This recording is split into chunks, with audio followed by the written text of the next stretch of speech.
Merhaba dostlar, ben Ozan. Bu videoda oyun, yazılım, mühendislik veya render için bir laptop alacaksak RTX 4050 laptoplar piyasaya oranla uygun fiyatta olmasıyla da gayet mantıklı. Fakat burada çok seçenek var ama hiç kafanız karışmasın. Çünkü en iyilerden bahsedeceğim ve bu videoda her zamanki gibi herhangi bir sponsorluk yok. Benim almayacağım, önermediğim hiçbir cihazdan bahsetmeyeceğim ve laptop alırken kafanızın ağrımaması, bir sorun yaşamamak için açıklama ve yorumlarda bıraktığım linklerden alın. Çünkü laptop alırken nereden aldığımız ve satıcılar çok önemli. Ben de bu laptopların biri hariç hepsini alıp test ettim. O yüzden de rahatlıkla önerebilirim. Evet, 5000 serisi tanıtıldı ama 5000 serisi kullanan laptopları hemen beklemeyin. Çünkü 5000 serisi laptoplar 2025'in ortalarına doğru gelecek diyebilirim. Yani eğer bütçeniz çok yüksek değilse 5000 serisini beklemek çok da mantıklı olmayabilir. Çünkü şu anda laptop fiyatları dolar kuruna oranla iyi seviyede diyebilirim. Laptop alacaksanız bence ertelemeyin. Fiyatlar yukarı doğru gidecek ve sizce bu seriyi fiyatlar değiştikçe, yeni modeller geldikçe 2-3 ayda bir güncelleyelim mi? Güncelleyelim diyorsan alt taraftan videoyu beğenmeyi ve abone olup bildirimleri açmayı unutmayın. Ve bu seri 4070 ve 4080 için de ayrı olarak gelsin diyorsan da yorumlarda bekliyorum. Şimdi bu piyasada en ucuz alınabilecek, en mantıklı 4050 laptopumuzla başlayalım. Burada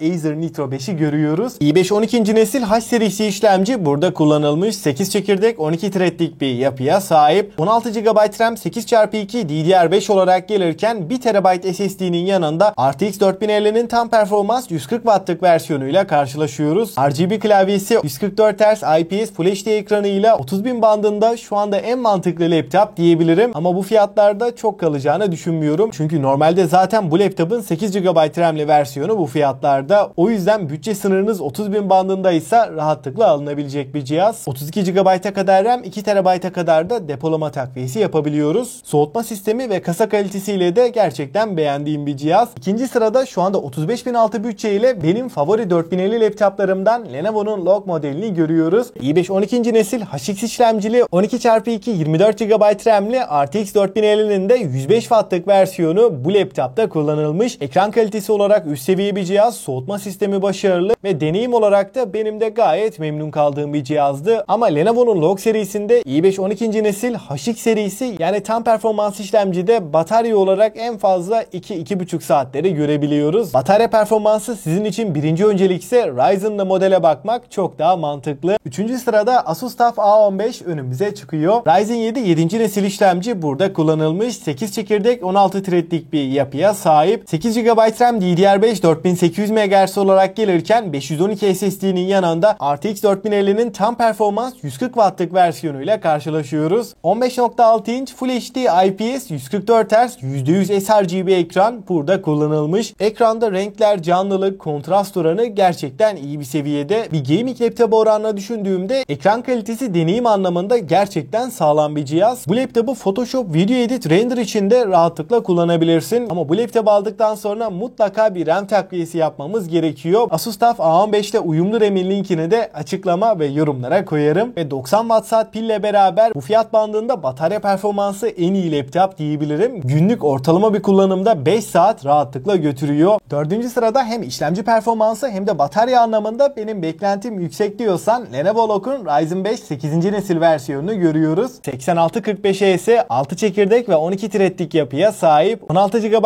RAM 8x2 DDR5 5600 MHz olarak gelirken 1 TB SSD'nin yanında RTX 4050'nin 105 Watt'lık versiyonunu görüyoruz. 15.6 inç Full HD IPS %100 sRGB ekran tabii ki burada da var. Ama bu laptopun bence en önemli artısı kesinlikle batarya performansı. Gündelik kullanımda ortalama 4-5 saat ekran süresi alabiliyoruz. Ryzen 5 8. nesil hem verimli hem de güç tüketimi az olan bir işlemci. Oyun oynarken, render alırken, şarja takılıyken bile bataryanın azalması gibi sorunlar yaşamıyoruz. Ben 4050 istiyorum ama gaming laptop istemiyorum. Taşıması kolay, ince, hafif ve tasarımı güzel, sade bir cihaz istiyorsam Asus VivoBook 16X'i görüyoruz. i5 13. nesil H serisi bir işlemci burada kullanılmış. 16 GB 8x2 5200 MHz DDR5 RAM'lerle gelirken 1 TB SSD ve RTX 4050'nin 70 Watt'lık versiyonunu görüyoruz. Evet, burada 4050'nin çok güçlü bir versiyonu kullanılmamış. Ama burada 1.8 kilogramlık ağırlık, 18 milimetrelik inceliği düşündüğümde hem taşınabilir, ince, hafif bir laptop, aynı zamanda batarya performansı da yüksek. HD Plus %100 sRGB ekranıyla rahatlıkla alınabilecek bir laptop ve Windows 11'in de lisanslı olarak geldiğini söyleyeyim. burada tekrardan lisans almakla uğraşmayacağız. 5. sırada soğutması sağlam, ısınmasın ve batarya problemi yaşamayayım diyorsan Victus 16'nın 4050 versiyonunu görüyoruz. Ryzen 7 7. nesil 8 çekirdek 16 threadlik bir işlemci burada kullanılmış. Bu işlemci hem oyunlar hem de render tarafında gayet başarılı. Bu fiyat bandında performans ve verimlilik anlamında en dengeli işlemcilerden diyebilirim. 16 GB RAM 8x2 5600 MHz olarak gelirken 512 SSD'nin yanında RTX 4050'nin 120 Watt'lık versiyonu bu laptopta var. 16.1 inç Full HD 144 Hz 9 MS'lik bir ekran burada kullanılmış ve %45 NTSC'ye sahip. Bu fiyat bandında ekran kalitesi olarak orta seviye diyebilirim. Soğutma sistemi çok başarılı, çok güç tüketen bir işlemci olmadığından dolayı da batarya performansı gündelik bir kullanımda 5-6 saat rahatlıkla götürüyor. Bu da Victus 16'lar içinde bu laptopun en önemli artılarından. Ama benim için birinci öncelik batarya performansı veya işlemcinin çok verimli olması değil. Tamamen saf güç istiyorum. Render, mühendislik, video edit veya biraz daha işlemciye yüklenen oyunlar oynayacaksan Victus 16'nın 2024 versiyon 4050 fakat i5 14. nesil HX işlemcili modelini görüyoruz. 14 çekirdek ve 20 threadlik bir yapıya sahip. Bu işlemci şu anda piyasadaki H serisi tüm i7 işlemcilerden ve Ryzen 7 8. nesil işlemcilerden de çok daha güçlü bir konumda. Özellikle mühendislik, mimarlık, 3D modelleme, render için ve işlemciye yüklenen oyunlarda aradaki farkı net şekilde görüyoruz. 16 GB 8x2 5600 MHz RAM'lerle gelirken 512 SSD'nin yanında RTX 4050'nin 120 Watt'lık versiyonu bu laptopta var. 16.1 inç Full HD 144 Hz %62 sRGB renk gamutuna sahip. Ekran kalitesi olarak en iyisi değil fakat işlemci anlamında gerçekten üst seviye ama bu fiyatlarda da çok kalacağını düşünmüyorum. Son sırada büyük ekranlı ve 4050'li sağlam bir laptop istiyorsak bu noktada deneyimini ve soğutma sistemini düşündüğümde alınabilecek en mantıklı tek seçenek MSI Katana 17'yi görüyoruz.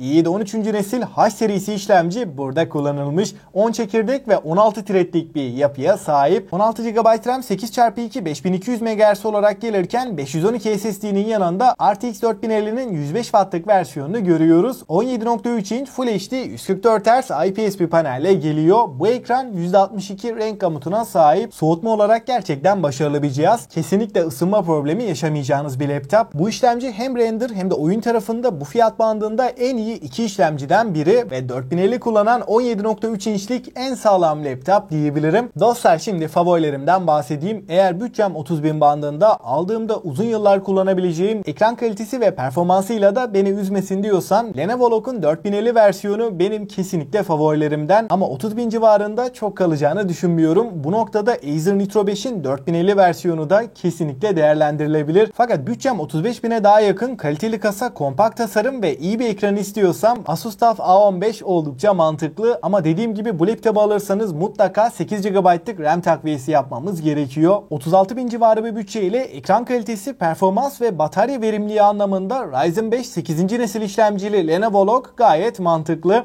Ben gaming laptop istemiyorum. Sade şık tasarımıyla, kaliteli kasasıyla Asus VivoBook 16X 4050 kullanan en mantıklı seçeneklerden diyebilirim. Bütçe sınırım 40.000, işlemci performansı benim için önemli. Aynı zamanda ısınmasın, bataryası da gündelik kullanımda 4-5 saat götürsün diyorsan Victus 16 oldukça mantıklı. Ama benim için tek odak donanım, alabileceğim en güçlü işlemciyi en ucuza istiyorum diyorsan da Victus 16'nın i5 14. nesil HX işlemcili versiyonu benim kesinlikle favorim. Büyük ekranlı, kaliteli kasası ve sağlam bir işlemci istiyorsam uzun ömürlü kullanılabilecek en mantıklı laptop kesinlikle MSI Katana 17 ve açıkçası genel anlamıyla listeyi değerlendirdiğimde 4050 kullanan hem soğutma hem performans hem de deneyim anlamında en iyi laptoplar bunlardı. Bence bu cihazlar dışında da 4050 kullanan başka bir laptopa bakmayın. Çünkü her yönüyle düşündüğümde en sağlam cihazlar bunlar. Bu laptopların hepsinin de en ucuz, güvenilir satın alma linkleri açıklama ve yorumlarda var. Oradan rahatlıkla alabilirsin. Laptop alırken nereden aldığımız çok önemli. Site ismi vermeyeceğim ama bildiğiniz popüler bir site ama iade ile ilgili sorun yaşamıştım. O yüzden nereden aldığımız gerçekten çok önemli. Bu serinin devamı için de alt taraftan beğenip abone olmayı unutma. Aklına takılan herhangi bir soru olursa mutlaka yorumlarda bekliyorum. Elimden geldiğince cevaplamaya çalışırım. Bu videodan bu kadar diyelim. Ben Ozan. Sonraki videoya kadar kendinize çok iyi bakın. Hoşça kalın.